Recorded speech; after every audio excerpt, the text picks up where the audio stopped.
بسم اللہ الرحمن الرحیم۔ آج جو آپ کا سبق ہے وہ اللہ کے رسول صلی اللہ علیہ وسلم کی یہ حدیث ہے، المسلم مسلمان من وہ شخص ہے کہ سالمہ محفوظ رہیں، مل مسلمون سارے مسلمان من لسانی اس کی زبان کی تکلیف سے، و یدی اور اس کے ہاتھ کی تکلیف سے، یعنی مسلمان کون ہے، کس کو کہتے ہیں؟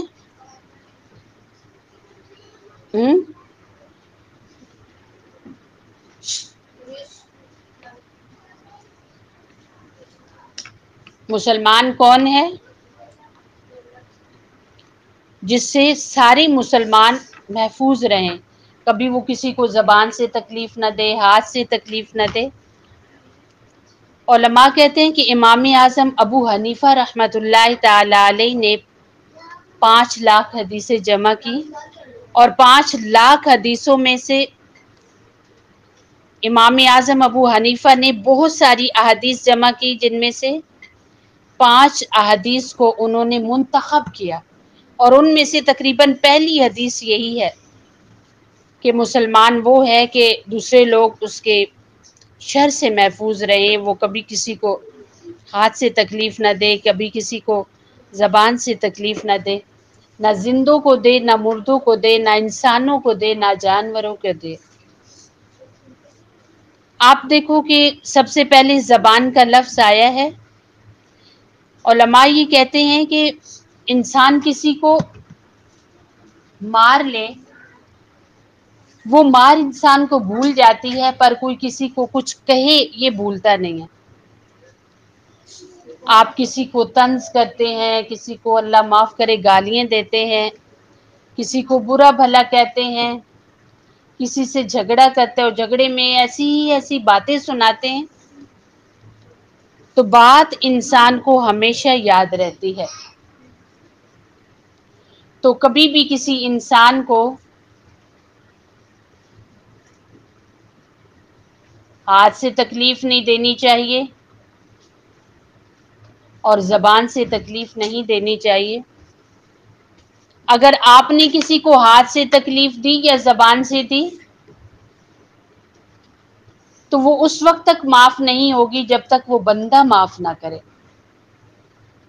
آپ چاہے کتنی نمازیں پڑھ لیں، حج بھی کر لیں، تب بھی اگر کسی انسان کے ساتھ یہ آپ نے باتیں اس کو سنائی، اس کو زبان سے تکلیف دی یا ہاتھ سے، یہ معاف ہونے والی چیز نہیں۔ ہاں، جب تک آپ اس سے معافی نہ مانگ لیں۔ ایک حدیث کا مفہوم ہے، اور علماء فرماتے بھی ہیں کہ توبہ کی وہ شرطیں تھی نا جو پیچھے کبائر میں آپ نے سیکھی تھی، کہ اگر گناہ ہو جائے تو کیسے معاف ہوتا ہے۔ سب سے پہلے تو آپ کو گناہ چھوڑنا پڑے گا، پھر گناہ سے توبہ کرنی پڑے گی، پھر نہ آئندہ کرنے کا پکا وعدہ کرنا پڑے گا، اور اس میں اگر کسی بندے سے متعلق ہو آپ کی غلطی، تو یہ ہے کہ اس بندے سے توبہ کرنی پڑے گی، اس سے معافی مانگنی پڑے گی، تب جا کے آپ کی معافی ہو سکتی ہے۔ وگرنہ کسی انسان کو کچھ آپ نے کہہ دیا اور اسے معاف نہ کروایا، یہ قطعاً معاف ہونے والا نہیں ہے۔ اور یہ پیچھے مختلف جگہوں پر میں آپ کو یہ حدیث سناتی آئی ہوں کہ اللہ کے رسول علیہ السلام نے اپنے صحابہ سے پوچھا تھا کہ میری امت میں سب سے زیادہ مفلس یعنی غریب بندہ کون ہے؟ لوگوں نے کہا کہ کچھ نے کہا کہ وہ جس کے پاس درہم دینار نہ ہو، پیسے ہی نہ ہو، بالکل کچھ بھی نہ ہو، اور کچھ نے کہا کہ اللہ اور اس کے رسول علیہ الصلوۃ والسلام ہی زیادہ جانتے ہیں۔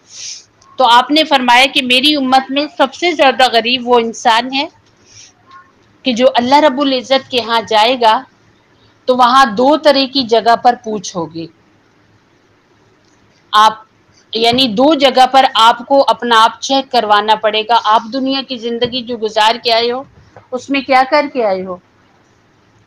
ایک ہے اللہ کی حقوق، جس میں آپ سے نماز، روزہ، ایمان، قرآن اور سب ایمانیات کے متعلق اور عبادات کے بارے میں پوچھا جائے گا۔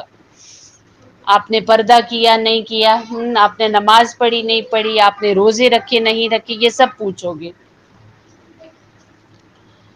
اور وہاں سے بندہ نا، آپ صلی اللہ علیہ وسلم نے فرمایا کہ وہاں سے بندہ 100/100 نمبر لے گا، یعنی اس کی نمازیں پوری، اس کے روزے پورے، اس کے سارے عمل پورے، اور سارے اسے ہر ایک میں اس کو پورے نمبر ملیں گے۔ جیسے مثال کے طور پہ آپ اپنا کوئی کورس پڑھتے ہیں، آپ کچھ پڑھ رہے ہیں، آپ اس کے امتحان دیتے ہیں، جیسے ہمارے پاس بچیاں پڑھ رہی ہیں تو انہوں نے کورس بھی کر رہی ہیں، اس میں قرآن پاک ہے، اس میں حدیث شریف ہے، اس میں صرف نحو ہے، اس میں طریقۃ العصریہ ہے، پھر اس میں عوامل النحو ہے، پھر اس میں علم النحو ہے، پھر اس میں تاریخ کی کتابیں ہیں، اور اس میں عربی کی کتابیں ہیں۔ تو جو کتابیں بھی ہیں ساروں کے پیپر دیے، چیک ہوا تو پورے نمبر آئے۔ میں آپ کو مثال سے اس طرح سمجھا رہی ہوں کہ اس نے پورے نمبر لیے۔ ایسے ہی اللہ تعالیٰ کے یہاں بندہ جا کر پہلی جو پیشی ہوگی، پہلی جس جگہ پر چیکنگ ہوگی اور جو دیکھا جائے گا، تفتیش ہوگی، وہ سب کیا ہوگا؟ پورے نمبر وہاں لے رہا ہوگا۔ اللہ تعالیٰ فرمائیں گے کہ وہ بندہ بڑا خوش ہوگا کہ یہاں اس نے پورے نمبر لیے۔ دھیان سے سنیں۔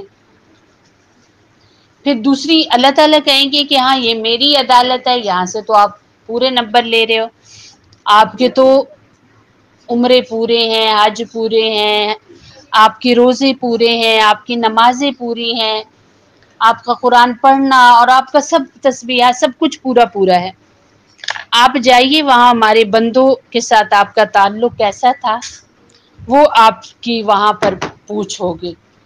وہ بندہ جب وہاں سے نکلے گا تو بہت خوش ہوگا جب اس عدالت میں جائے گا جسے حقوق العباد کہتے ہیں، بندوں کے حق۔ یہ حقوق اللہ تھے جس میں پورے نمبر ملے، اور حقوق العباد تھے جہاں جا کر وہ دیکھے گا تو وہ عورت دیکھے گی یا مرد دیکھے گا یا وہ لڑکی لڑکا دیکھیں گے، ایک لمبی لائن ہوگی، بہت سارے لوگ ہوں گے، تو وہ حیران ہو جائے گا کہ یہ میری پیشی کا وقت ہے، میری حاضری کا وقت ہے، میری پوچھ کا وقت ہے، تو یہاں اتنے سارے لوگ کیوں ہیں؟ تو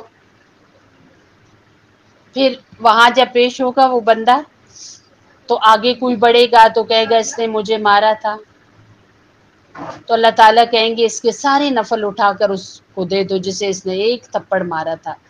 آپ گزرتے ہو کتنی دفعہ نہ اس بات کا خیال رکھتے ہیں کہ آپ کے پاؤں کس کو لگ رہے ہیں، چلتے ہوئے اکٹھے جب جا رہے ہیں کونیے تک مار رہے ہیں، دھکے تک دے رہے ہیں، آپ کو اندازہ نہیں ہے اس چیز کا۔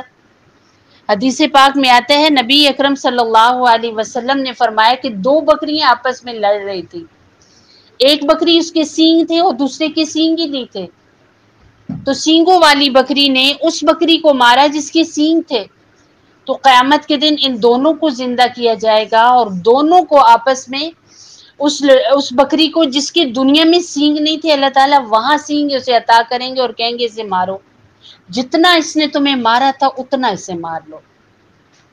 تو یہ تک اللہ تعالیٰ بدلہ دلائیں گے۔ تو آپ کیسے سوچ سکتے ہیں کہ آپ لوگ یہ جو دھکے دیتے ہوئے گزرتے ہیں اور ایک دوسرے کی جوتیاں چھپا دیتے ہیں، پھینک دیتے ہیں، اور یہاں سے اٹھا کر نئے قرآن شریف لا کے تھک گئے ہیں، آپ بنا بتائے بنا پوچھے نئی چیزیں اٹھا کے لے جاتے ہیں۔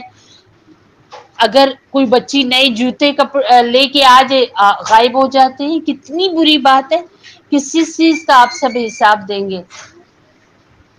آپ صلی اللہ علیہ وسلم کا ایک فرمان ہے، اس کے مفہوم ہے کہ میں قیامت کے دن نہ دیکھوں تمہیں کہ تم میں سے کوئی سر پہ ایک بڑا سا بنڈل اٹھا کے لائے اور اس میں سے بکری کی آواز ہو، گائے کی آواز ہو، مطلب یہ کہ ان جانوروں جتنے بڑے بڑے بنڈل اٹھا کے لا رہے ہو، یعنی دوسروں کی چیزیں اٹھا کر رکھتے رہنا اور قیامت کے دن سر پر سب کے سامنے لے کے جانا ہوگا۔ تو یہ سارا، یہ جو آپ کسی کی چیز لے لیتے ہو، کسی کو مارتے ہو، دوسرے کو کتنی تکلیف ہوتی ہے، اور آپ معافی بھی نہیں مانگتے، اور جب تک معافی نہیں ہوگی اس وقت تک اس عدالت سے چھوٹ نہیں ہوگی جسے حقوق العباد کہا جاتا ہے۔ اور پھر ایک بندہ آئے گا اور اس کو کہے گا کہ اس بندے نے مجھے گالی دی تھی، تو کہا جائے گا اس کی ساری فرض نمازیں اٹھا کر اس کو دے دو۔ اسی طریقے سے لوگ آتے جائیں گے اور اپنی اپنی بتاتے جائیں گے اس نے میرے ساتھ ایسے کیا، عبادات جاری، حج جا رہے، عمرے جا رہے، سارے روزے جا رہے، سارا ذکر و اذکار جا رہا، اور وہ خالی ہو گیا، اور وہ اتنا اسے دہشت ہوگی، اتنا خوف ہوگا کہ اتنی ساری نیکیاں تھی، اب تو کچھ بھی نہیں میرے پاس رہا، اور بندے اتنے سارے کھڑے ہیں۔ فرشتے اللہ پاک سے کہیں گے کہ یا اللہ بندے تو اتنے سارے ابھی کھڑے ہیں اور اس کی نیکیاں ختم ہو گئی۔ آپ سوچیں جس کی اللہ کی عدالت میں پورے نمبر تھے، جب بندوں کے پاس آیا وہ تو اس کا کچھ بھی نہیں رہا، وہ خالی ہو گیا۔ تو اللہ تعالیٰ فرمائیں گے ہاں ٹھیک ہے اس کے پاس کچھ نہیں رہا، تو ان لوگوں کی جو کھڑے ہیں نا ان کی ساری برائیاں اس کے ذمے ڈالو، اس کے سر پر ڈالو، جیسے منہ کے بل دوزخ کے اندر گرا دو۔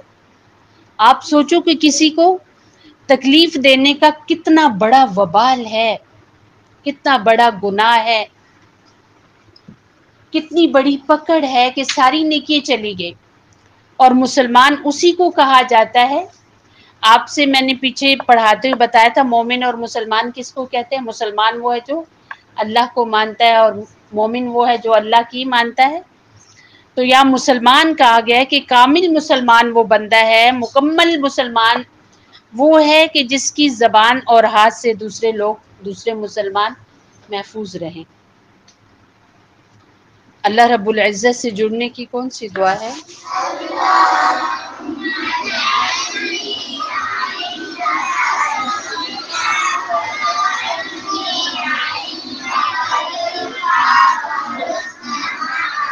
نبی اکرم صلی اللہ علیہ وسلم کی محبت کا دوش۔